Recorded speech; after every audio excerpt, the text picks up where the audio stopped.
Hi, this is Betty Smith with Scioto County Daily News. I have the pleasure to be here with candidate-elect Matt Seifert. And Matt, I'm going to kind of toss that to you a little bit because I would like to see if you want to go ahead and give some people some background or some feedback. Sure, absolutely. Okay, thanks. And thank you for having me today. I really appreciate it. So, as you know, and as I've discussed before, so I'm not from around here. I actually grew up in Lancaster, Ohio, and moved here for the first time back in 2010 to work for the Boy Scouts. I'm an Eagle Scout myself, and I felt really privileged to work for a program that had made such a huge difference in my life. And after working for the Scouts for a few years, I ended up going off to law school, and Scioto County never really left my mind or my heart, which was surprising to me because I'm not from here. It's not my original home. Right. But I've kind of made it my home. And by the time I graduated from law school, after coming back numerous times for friends, being involved with different activities over the weekends, I decided that I wanted to be back in Scioto County. I saw amazing things happening, and I really wanted to be part of a community of people that I knew, that I really loved and enjoyed, and where I knew that I could make a difference. And so I tried to come back and hit the ground running. I've been involved with a lot of different things since I've come back. I'm heavily involved in my church. In fact, I just got done ushering there earlier this afternoon. Oh, okay. So I'm an usher there and have been involved in other things. And I'm also on the committee that helps with Serve Day. And that's I was going to ask you about that because I read it with the bio, and I thought, I've been down here for a little bit, but I hadn't heard of it. So if you would like to tell us a little bit more about that, I'd appreciate it. Sure. So Serve Day is actually a national event that happens every year in the middle of the summer. It's the second weekend in July. And it's just people from the church who go out in the community and show the love of Christ to people in that community. And that can be from everything to taking care of the elderly, working with people in their homes, to doing larger service projects for the community, city, county, etc. So that started with just one church locally, but over the course of 5 years now, it's grown to over 40 churches involved across the county, going out on this one day, in addition to what they normally do, to show that love to their communities. How do you guys, just out of curiosity, how do you get that response? I mean, do you guys get a list of names, or does people put people like on a prayer list, or? So it's boots on the ground. So initially it was the church just got together, decided they were going to go out and do community service projects. They contacted the city, they contacted various other places, and they did physical service projects all across the county. Some people weren't able to do as much physical labor, so they would do things like visiting nursing homes and helping brighten the days of our seniors, or going someplace and throwing a carnival for underprivileged children.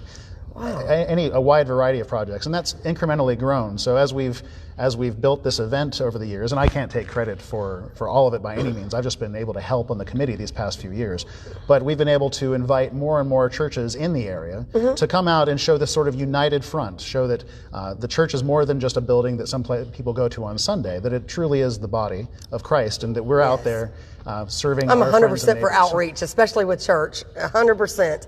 Definitely. And it's good to know that, because I know for future wise, I may get a hold of you guys and find out to maybe get rally a group together. I think that's a good program. And we would love that. And although it started with the church, we've honestly had plenty of community groups come together and want to help on those days as well. So the more the merrier. Yes, definitely. So another thing is, I was looking over your bio, and I know you say you're from Lancaster and this is your hometown now. And I would say that would be equally true, because if you've been down here probably just as long, or most of your adult life, you're pretty...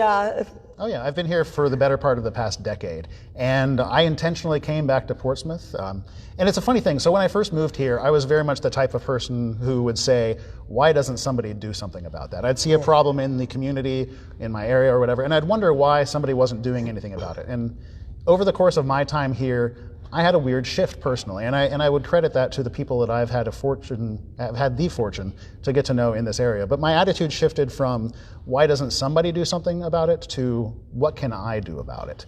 Right. And I found that as I've adopted more of that attitude, and it's still hard, that's not an easy attitude to keep up, because some days we just want to sit on the couch. But what can I do about it has gotten me much more embedded and involved in my community than I ever have before. And that's why I've gotten involved in doing all these groups. But Portsmouth is definitely, and Scioto County, they're definitely my home. Other things that I've helped try to do include helping get organized with Friends of Portsmouth. Yes. I was involved with some of the genesis of that group, and as you know, a lot of great things have happened because of that group in the community. I really do like, and I'm just saying this honestly, when we came to the area, and we kind of said this behind the scenes, but I do appreciate that group is here, because I myself, coming from an area where we did a lot of outreach and we did a lot of community things, and you move into another area, and of course you hear some negative, and the first thing that I like that thought process where you're like, instead of being part of the problem, can I be a part of the solution? And you guys were the first group that kind of was front and center on that. Whether you guys knew it or not, new people coming to the area, that's to me is a positive. Absolutely. And Friends of Portsmouth has definitely got a lot of attention. I think we've been able to ride a wave of positive momentum that's been building in the community for a while. And that's part of the reason I decided churches going out and serving their community. I saw people forming organizations and getting involved and making things happen. I saw over the course of my decade being here involved, I saw the pill mills close, and I saw people work hard to change attitudes about addiction and rehabilitation. And I know that that's a complicated topic that I don't know as much as I could about, but I wouldn't say Friends of Portsmouth has been able to take advantage of a lot of these positive momentum issues and then be able to provide a rallying point for the community, for morale. But the funny thing is, and I tell people this all the time, I think Friends of Portsmouth is an absolutely wonderful organization. I'm proud to be involved, but it wouldn't be successful if it wasn't for the community. I think it's the fact that people have come together and rallied around a cause that we've been able to break world records, that we've been able to put on a 30-day long winter carnival involving ice skating rinks and all sorts of other things that surround that. I think that we as a community are seeing that when we come together and work together, we can accomplish a lot. And that honestly translates over to the reason for my candidacy. I've seen that happen, and I've helped try to make that happen in Portsmouth, and I think that's something that we as a county can do even more of. In fact, you all have published articles about this recently, the Marks radio systems that are currently being implemented in townships across the county for their fire departments, first responders, for their police departments. A lot of the funding that came for that was the townships collectively getting together and applying for a grant, and that grant has allowed them to fund these new radio systems that work in places where cell phones don't work, that work in places where traditional communications won't. But now we have that ability to. That's awesome to hear, especially being in a rural area. Oh, definitely. Because you worry about somebody back in the hills who doesn't have traditional access being able to be reached. But it's that kind of unity that I'm excited about, that I see more of, and that I want to try to encourage more both as a candidate and then as a future county commissioner for this county. I think I want to ask about that. If, say, you are the candidate-elect, what is some of the future things that you could see doing differently? Well, and I see a lot of opportunities for difference, and that's part of the reason I'm running. If I thought everything was great as it is, I wouldn't have been inspired to step up and run. But first of all, I saw a void. I think that I was a little disappointed, and I know, especially in a smaller, more tight-knit community, politics can be a difficult and divisive thing. If you jump on Facebook today, you can see people bickering over a lot of things, and national politics it seems naturally divisive. But we don't have time to be that way as a community. And so getting beyond that, I think, is a very important thing. And so while I'm running as a Democrat, it almost doesn't matter, because at the county level, at below, we're not deciding those hot button national issues. We're working on things like budgets. I applaud the current commissioners on taking us from fiscal crisis to a point where we do actually have money in the bank, and I think that's a wonderful thing. At the same time, I think that we have an opportunity as a community to use that money to better our community. We can use it, and we talked about this a little bit already, and we mentioned that we might touch on it, but even if, for example, in recovering delinquent county property taxes, and I know that's a complicated issue, I've talked to a couple people about it already, and I've learned a whole lot even since I began campaigning. But even if we were able to spend more money on that cause, and we recovered just $1 for every dollar we spent, that's a net benefit to the county. The bottom line, it does decrease our reserves, but the benefits that it brings in, responsible taxpayers, money going to our schools, the example that we are going to make sure that we're pulling our own weight, that's a positive. And honestly, the money that they've invested over just the past few years has taken them from recovering over $600,000 a year in delinquent taxes to the better part of $1 million. And that's just by adding a small part to their budget. So if you're able to turn that $1 that you invest into $3, $5, $10, suddenly the net benefit to our area becomes huge. And get that revenue. I do have a couple things. I don't want to hold him up too long. I am impressed that you have worked with young adults, and I also work with young adults, and a lot of times, and maybe it's feedback from their parents, some students will say, oh, there's a lot going on in this area. Get used to your demographics and work off the, the rafting or the four-wheelers or the fishing, take advantage of what's in your area. But at the same time, I know with you working with young adults, well, and again, I know the Winterfest was a big deal because a lot of the young adults I've talked to, that was amazing to them because at least they felt like they got something, especially in the wintertime. We know sports is coming up. You guys are crazy about sports down here. We know that for a fact too. But moving forward, and I know you've worked with young adults, have you had any that said, hey, Matt, what are you going to do? Are you going to build us something? Are you going to... Well, there are definitely lots of possibilities. I think one of the reasons, and so when I worked at the Boy Scouts, we would run Cub Scout day camp every year. And a week-long thing, parents could drop their kids off if they wanted to, or be there with them and engage in the program. And it was a reasonable price. It was, I honestly don't remember at this time. It was, I think it was less than $100 though. For a kid to go through a week, they'd get lots of activities and everything involved. We had so many people who just even couldn't afford that. And although we tried to provide scholarships, we called them camperships, so many people still, at the end of the day, if you're deciding between paying a bill and buying food, day camp for your kid isn't even an option. And unfortunately, at the end of the day, activities for kids cost money. Even the new splash park that's on the west side that people love, it costs money to go and do that. And it costs money to maintain that. It costs money in water. It costs money in upkeep and maintenance. There's so many things. So and I say that to bring it back to the idea that we as a local economy need to figure out how to do better economic development.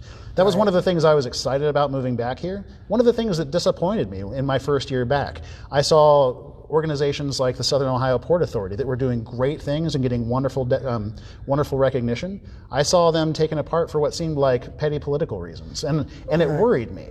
And since then, I haven't heard as much. I haven't heard as much on the economic development front. We had a highway just recently built through our county, providing lots of more opportunities all along its corridor. And yet we don't have shovel-ready sites along that corridor. We don't have businesses that are already being built. We don't have deals that are in the works that we're talking and excited about. And that would be important, yeah. It absolutely would.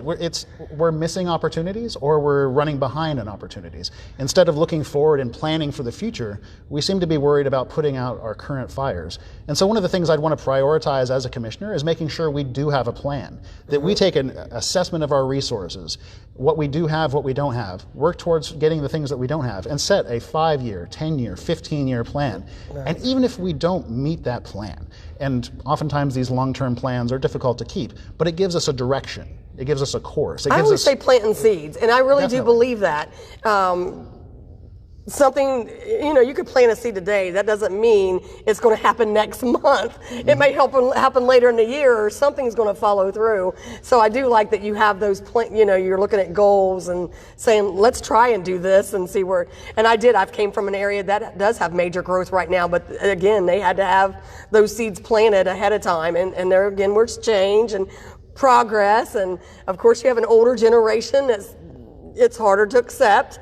They're used to, and then one thing, and I don't want to keep him too long, but one thing, and I'm sure you hear this too, oh, this isn't how Portsmouth used to be, and Portsmouth used to have all the stores and the front shops. But I think some people keep forgetting too, and I've read this with some of the stuff that's been going on down here. You guys got a lot of e-commerce down here. So when we see these storefronts, and I'm thinking, man, there ain't nobody walking in them, but a lot of these people are taking advantage of the technology. They are. So one thing I do for a living, I'm an attorney, and I close a lot of real estate deals. And I run through the same 50 pieces of paperwork with literally hundreds of people. And if I didn't have conversations with them, I would get pretty bored quickly. So I talk to people and I find out what they do. And the number of people I find who are making their own way is astonishing. You're right. There are people who you wouldn't know it who live out in the county, who are taking advantage of the fact that they have high-speed internet, selling things online, making things, creating their own opportunities. And that's something that we have to encourage as a county as well. You're absolutely right. Would it be wonderful if an employer came in tomorrow and had 1,000 perfect middle-class jobs? Absolutely, and we'd be excited to have them. Right. But at the same time, if we don't build a broad base to our economy, when that employer decides to do something else, or they have their own financial hardships, that leaves us back where we started. Since I've been back here, one of the projects that was a huge passion of mine was helping to develop and identify entrepreneurs, people who were willing to, be it as a side job or even as a full-time job, start to add to the economy locally, to create things and do things. We ran a program with 12 people, 11 of whom graduated, over the course of 9 weeks. And it taught people how to, let's say, for example, you're really good at making pies, and you wanted to open a pie shop.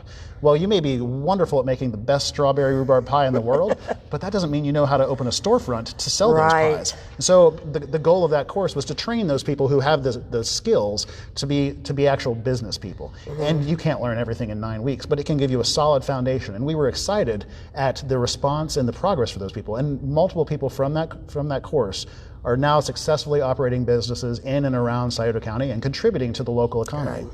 But doing things that, and I believe that we as commissioners, as part of the commissioner's office, if I'm fortunate enough to be elected, have the ability to lead and provide these examples and options for people. Because if we can't wait on somebody to come save us, we have to be ready to save ourselves. And part of that's going to be creating opportunities and doing things that are going to excite people to come into the area.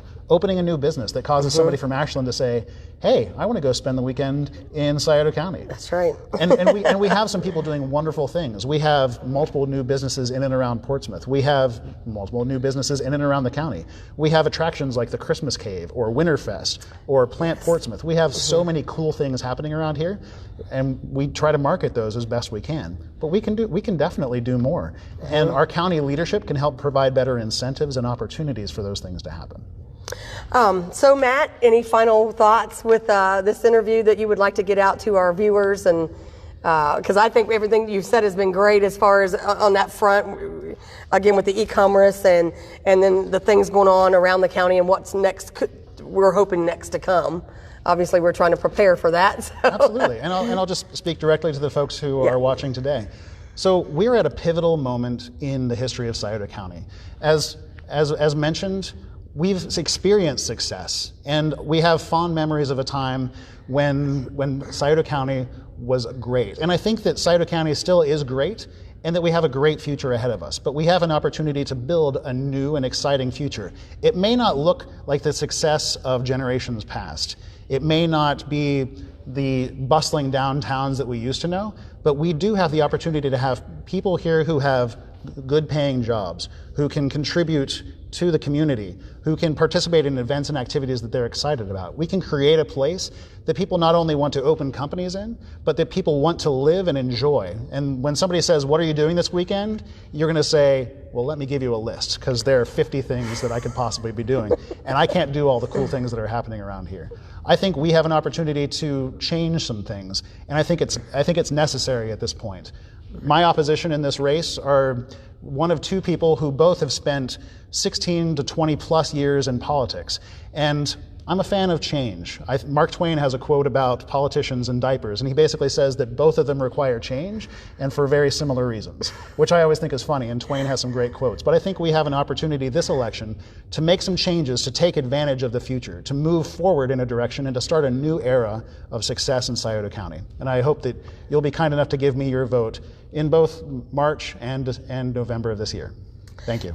And I am Betty Smith with Scioto County Daily News. And again, I want to thank Matt Seifert for coming in today. Thank you. And we look forward to seeing you on this campaign trail and where it goes to, because I'm sure I'll be at the time reading off them results. I have no doubt. It was exciting. It's a very exciting time. And so to you, and I just had an interview out yesterday, and I'm just going to kind of reiterate that, even if you're a younger generation and you're on the fence about politics or just getting involved, at least look at what's happening in your backyard and try to take some interest, and because this is going to affect you too, especially if you're just turning 18 years old.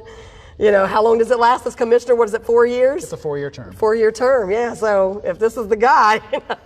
And I don't plan on spending a lifetime in the position. If I can put a term or two in, make a difference, and then hand it off to the next group of people who are excited about it, I would be more than thrilled to do that. Because I think we've got a lot of great talent around here, and we need to take advantage of that talent and get them engaged. Yeah. Yes.